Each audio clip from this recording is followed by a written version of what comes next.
Agora, doutor Renato, ainda voltando para a questão da pandemia em que vivemos, a pandemia ela trouxe aí diversos fatores inclusive de adaptações, né, para todo mundo, né? A gente teve que se readaptar aí num novo convívio com todos, o que não foi diferente dentro da sua especialidade.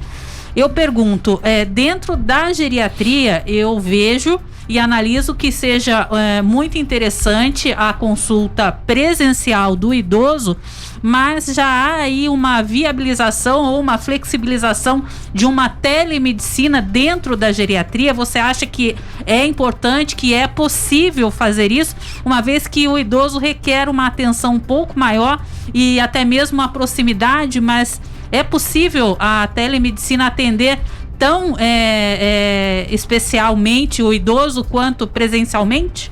Vamos lá, assim, dentro da geriatria a gente já enfrenta há muito tempo um grande problema do paciente idoso que traz muitas dificuldades no acompanhamento, que é a dificuldade de locomoção.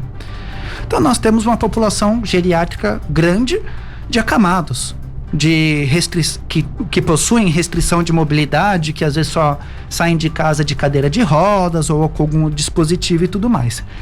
E aí acabou que nesse sentido a telemedicina veio para nos ajudar muito. Apesar de um pensamento assim, que paciente mais idoso tem dificuldade de uso e de acesso a dispositivos tecnológicos e tudo mais, isso é uma verdade, porém com o auxílio de outras pessoas, ou mesmo vários idosos já têm essa capacidade e tudo mais, a gente vem fazendo de forma bastante significativa o uso da telemedicina na população geriátrica e vem trazendo um grande benefício.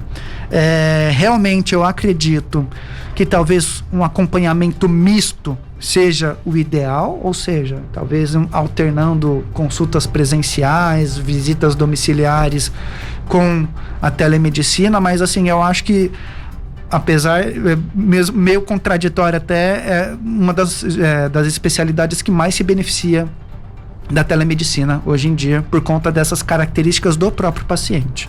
Então eu, por exemplo, faço telemedicina e tenho percebido que para os pacientes tem trazido um grande benefício, dadas as dificuldades descritas, e acho bastante possível que a gente consiga fazer muita coisa. Ocasionalmente tem situações que a gente não consegue resolver dessa forma por conta de questões inerentes à situação, mas que é uma grande ferramenta, uma ótima ferramenta tem sido sim, para o acompanhamento dos pacientes portadores de algum grau de restrição de mobilidade, ou mesmo para aqueles que não têm, mas que possam preferir dessa forma para evitar o risco de se expor, porque queira ou não, numa consulta presencial você vai se expor a vários riscos ao longo do caminho, né?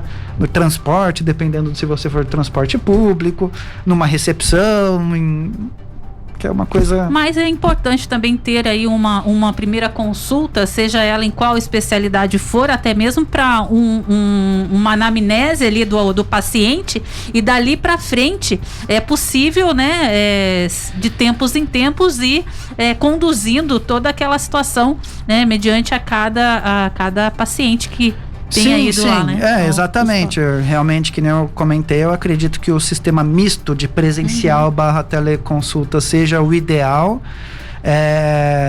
Não, por favor, não estou menosprezando nem ignorando realmente o contato, que faz uma diferença completa no acompanhamento de um paciente, principalmente no acompanhamento a longo prazo, que é o que nós na área da geriatria nos prestamos, né? Fazer esse acompanhamento desde do início daquele acompanhamento até o último dia, se for possível, e tudo mais. Não menosprezo a importância disso, mas eu entendo que a gente consegue ajudar bastante também através de dispositivos, pela telemedicina. Bacana. Doutor, mais uma coisa, conheço pessoas que estão já na faixa dos 50 anos e que gostam e preferem até se consultar com geriatras. pensando, o que me foi dito, assim, justamente foi porque eles já estão pensando já na questão da aposentadoria, já começam a pensar na questão da velhice, já tem uma preocupação antecipada. É comum isso no consultório, realmente pessoas que estariam assim já numa vida ainda madura, ainda produtiva, já se preocuparem com essa questão da vida do idoso? Sim, não só é comum, como isso é muito importante. Assim, dentro do acompanhamento com uma equipe de geriatria, de médico geriatra, a gente percebe que aqueles com maior grau de dependência, aqueles com maior número de comorbidades e tudo mais, são aqueles pacientes que se beneficiam até o máximo da nossa especialidade.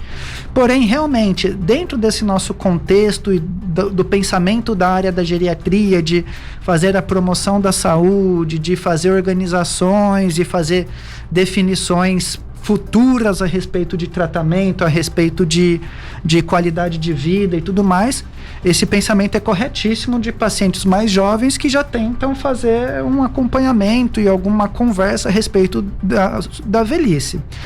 Isso vem se tornando cada vez mais comum e é bastante louvável, que as pessoas tentem pensar no futuro de uma forma a se preparar, de uma forma a se organizar para que aquilo seja bom. O problema geralmente é o contrário, quando as pessoas não se organizam, não se preparam e chegam numa situação que, de uma forma ou de outra, de forma que não dá para reverter, né? Uma situação que não dê para reverter, né? Esse que é o problema. Algumas coisas não são reversíveis e assim, não só a questão da reversibilidade daquela doença em si, mas a questão do ajustamento psíquico, da organização familiar, da organização financeira e tudo mais daquele paciente pode ser muito alterado com aquela situação repentina e inesperada. E de modo geral, na geriatria a gente tenta conversar e organizar sobre isso. Então, assim, acho que até pelo que vocês tenham percebido, assim, a gente acaba gastando um tempo maior numa consulta do que a média geral. Não estou falando que a média, os outros gastem tempo a menos ou que deveriam gastar mais, mas a gente tenta fazer toda essa organização e conhecer bem a biografia do paciente, quer saber quais são seus objetivos futuros, quais são seus valores, quais são suas necessidades, para a gente tentar, no futuro, nesses casos, por exemplo, de pacientes mais jovens, adequar o tratamento baseado naquilo que faz sentido para o paciente.